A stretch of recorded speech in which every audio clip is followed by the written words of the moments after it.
Hello students, I am Farhan Mir. Welcome back to our channel. Let us discuss problem number 6। बहुत ही important problem है दोस्तों ये, और problem में कुछ ट्विस्ट भी है। तो अच्छे से देखिए, जो लास्ट इंटीग्रेशन का फॉर्मूला मैंने बताया था वो तो यूज होने ही वाला है, बट कुछ एक और ट्विस्ट भी है। तो बहुत इंपॉर्टेंट प्रॉब्लम है, थोड़ा सा अलग भी है 5 प्रॉब्लम से, इसलिए इसको अच्छे से ध्यान से देखिए। Let us start. सबसे पहले बेसिक चीज तो कर लेते हैं, एम निकाल लेते हैं। ठीक है, एम का क्या है? Log of x square plus Y square plus 2x² upon x square plus Y square. ये बेसिकली आपका है एम। एम क्या होता है आपका? जो भी dx के बाजू में। एन निकाल लेते हैं जल्दी से। एन आपका है ये वाला टर्म 2xy अपॉन, सबसे पहले इसको प्रूफ करते हैं कि ये एग्जैक्ट है कि नहीं है। तो इसके लिए अपने को निकालना पड़ेगा differentiation. Do M upon do y with respect to y करोगे तो एक्स कांस्टेंट। अभी आपका लॉग ऑफ एफ एक्स है, तो लॉग एक्स क्या क्या है? 1/x। तो वैसे लॉग एफ एक्स का क्या होगा? 1/f(x) into derivative of f of x। So with respect to y करोगे तो x कांस्टेंट, तो x स्क्वायर का 0 और y स्क्वायर का 2y। चेन रूल लगा यहाँ पे मैंने। Next plus with respect to y करोगे तो x कांस्टेंट, तो ये 2x स्क्वायर जो न्यूमरेटर है वो कांस्टेंट है। 1/x² प्लस वाई स्क्वायर का डेरिवेटिव, ये 1/fx हो गया। 1/x का क्या? -1/x²। सो 1/fx का minus 1/fx² into derivative of fx। So fx का डेरिवेटिव मतलब x² प्लस वाई स्क्वायर का derivative with respect to x। So treating y with respect to y, तो विथ रिस्पेक्ट टू y करोगे x constant and y square का derivative 2y, क्योंकि with respect to y कर रहे हो ना, do M upon do y में। तो ये हो गया आपका do M upon do y। Do N upon do x is equal to, छोटा टर्म दिख रहा है लेकिन आपको समझना है, विथ रिस्पेक्ट टू x करोगे तो y कांस्टेंट, ऊपर भी x है नीचे भी x है। तो पहली बार अपना कौन सा रूल लग रहा है? u by V rule. क्या बोलता है u by V rule? Denominator square मतलब X square plus Y square the whole square, v as it is. So x square plus Y square as it is, derivative of u, 2xy का derivative with respect to x मतलब 2y। क्यों? क्योंकि 2y, y constant, 2y constant, x का derivative 1 minus u as it is derivative of v, x square plus Y square with respect to x। So x square का 2x और Y square का क्या होगा? Simply 0। तो ये हो गया यहाँ पे डेरिवेटिव पूरा।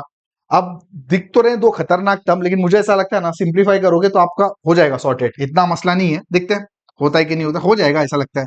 देखो 2y आ गया ये वाला, x square plus Y square, और अगर यहाँ पे आप देखो तो ये 2 और 2 मल्टीप्लाई कर दो 4 हो जाएगा। ज्यादा टेंशन की बात नहीं, हो जाएगा।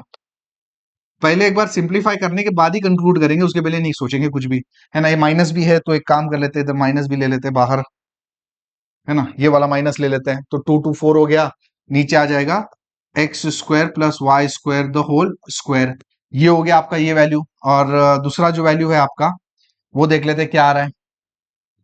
एक काम कर लेते हैं, हम लोग एक काम करते हैं, पहले सेपरेट कर लेते हैं। अगर आपने सेपरेट किया तो ये डिवाइडेड बाई ये डिवाइडेड बाई ये, तो ये क्या हो जाएगा आपका? ये देखो x square plus Y square into 2y divided by x square plus Y square the whole square. ऐसा डिवाइड करके ऐसा कट रहा था ना, और ये टर्म डिनोमिनेटर भी है भी इधर, इसके लिए मेरे को ऐसा क्लिक हुआ कि अपने को ऐसा करना चाहिए। माइनस ये क्या है देखो 4, ये क्या है? एक्स स्क्वायर वाई, ये टर्म नीचे आएगा x square plus Y square the whole square. अगर ये कर लेते हो तो देखो ये गया ये गया, and now you can see the terms are exact same. ये देखो, है ना, एग्जैक्ट सेम टर्म है। तो ये हो गया अपना do M upon do y is equal to do N upon do x, therefore the equation is exact. अब जब इक्वेशन एग्जैक्ट है तो अपने को सॉल्यूशन निकालने के लिए क्या फॉर्मूला है अपने पास? चलो बताओ, सॉल्यूशन निकालने के लिए अपने पास क्या फॉर्मूला है? ठीक है, तो एक काम कर लेते हैं, फॉर्मूला अपन लिख लेते हैं एक बार। ठीक है, तो फॉर्मूला क्या अपना? M D X plus N D Y equal to C. ठीक है, अब देखो स्टार्टिंग में आपको याद है ना, मैंने 2 फॉर्मूले आपको लिखाए थे। ठीक है, मैंने बोला था दूसरा भी यूज कर सकते हैं। अब यहाँ पे देखो कौन सा यूज करना बेहतर है। देखो 2 ऑप्शन है आपके पास। एक फॉर्मूला तो क्या है जो अभी अब तक यूज कर रहे हैं, एमडीएक्स। तो यहाँ पे क्या बोलोगे आप? y कांस्टेंट बोल दोगे। ठीक है, और यहाँ पे क्या बोलोगे? नो x बोल दोगे। ठीक है, ये स्टैंडर्ड फॉर्मूला अब तक हम यूज कर रहे हैं। लेकिन अब इसमें प्रॉब्लम क्या है? प्रॉब्लम ये है ना कि एमडीएक्स को y कांस्टेंट करके, ये m है, इसको अगर आप कांस्टेंट करके इसको इंटीग्रेट करना चाहोगे तो कितना डिफिकल्ट काम है आपको। देखो पहले तो लॉग का टर्म है, लॉग का आते ही वही हालत हो जाती है। लॉग एक्स का इंटीग्रेशन क्या होता है, x log x minus x. ठीक है, ये तो मतलब इंजीनियरिंग में आने का थोड़ा अपने को पता चलता है, x log x minus x.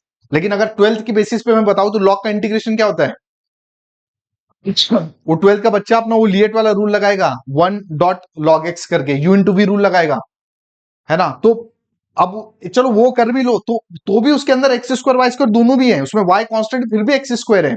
मतलब लाइफ इज वेरी डिफिकल्ट। अगर आपने ये फॉर्मूला अप्लाई कर लिया ना तो लाइफ बहुत डिफिकल्ट हो जाएगी। इसके लिए हम लोग ये ना अप्लाई करते हुए हम क्या करेंगे, इसका जो ऑल्टरनेट फॉर्मूला था ना वो अप्लाई करेंगे, और उसके बाद लाइफ देखो क्या सिंपल होती है। ठीक है, तो सेकंड फॉर्मूला क्या था आपको बताओ, solution is given by what is the next, जो दूसरा वाला फॉर्मूला एम डी एक्स, है ना। यहां पे अपन क्या कर लेंगे, यहां पे नो वाई कर लेंगे, फॉर्मूला उल्टा कर देंगे, नो Y plus integration of N D Y is equal to C. वो जो फॉर्मूला था ना मैंने इसी चीज के लिए बचाया था, एक्स कांस्टेंट। ठीक है, तो 90% ऑफ द टाइम पहले से काम हो जाता है। इसके पहले वाले प्रॉब्लम आप ऑब्जर्व करो, आप पहला लगाते या दूसरा लगाते आंसर सेम ही आता, बट कुछ कुछ प्रॉब्लम ऐसे रहते हैं ना जिसमें आपको लगाना पड़ता है। तो क्लिक कैसे होगा, कुछ नहीं देखने का, सोचने का। अगर ऐसा लगाने पे आपको लगना नहीं आ रही तो बहुत ही भारी इंटीग्रेशन हो रहा है, ये इंटीग्रेशन तो हमको जम ही नहीं रहा है, तो दूसरा ट्राई करने का। अब दूसरा ट्राई करने का फायदा देखो क्या है। ठीक है, अब ये कर लिया ना आपने।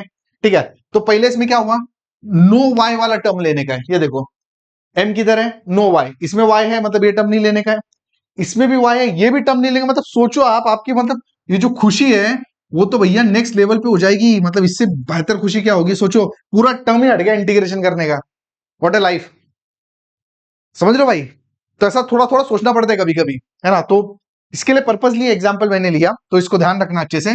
प्लस एक्स कांस्टेंट, अब एन क्या है, बहुत आसान है, कुछ खास नहीं है। देखो 2xy upon x square plus Y square D Y equal to C.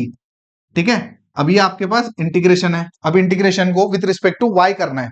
अब वाई करना है तो ऑब्वियस सी बात है, एक्स कांस्टेंट है ना। तो ये हो जाएगा आपका इंटीग्रेशन ऑफ, चलो एक्स कांस्टेंट, एक काम करते हैं एक्स को बाहर ले लेते हैं, विद रिस्पेक्ट टू वाई कर रहे हो ना, तो ऊपर, और वैसे भी यहाँ पे लिखा तो है एक्स कांस्टेंट है ना। तो 2y upon x square plus Y square D Y equal to C. अब मुझे बताओ कौन सा फॉर्मूला यूज करोगे।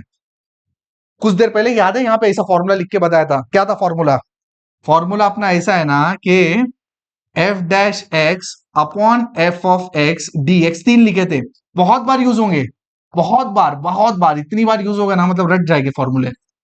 ठीक है, सेम फॉर्मूला देखो, ऊपर है एफ डैश एक्स, नीचे है एफ ऑफ एक्स, तो इसका आंसर क्या होता है। अगर ये फॉर्मूला अपन ट्वेल्थ में होते तो अपन क्या करते, नीचे को सब्सटीट्यूशन करते, बट इंजीनियरिंग में है ना एक कदम आगे बढ़ने का अपने को, तो क्या करने का, लॉग ऑफ एफ एक्स।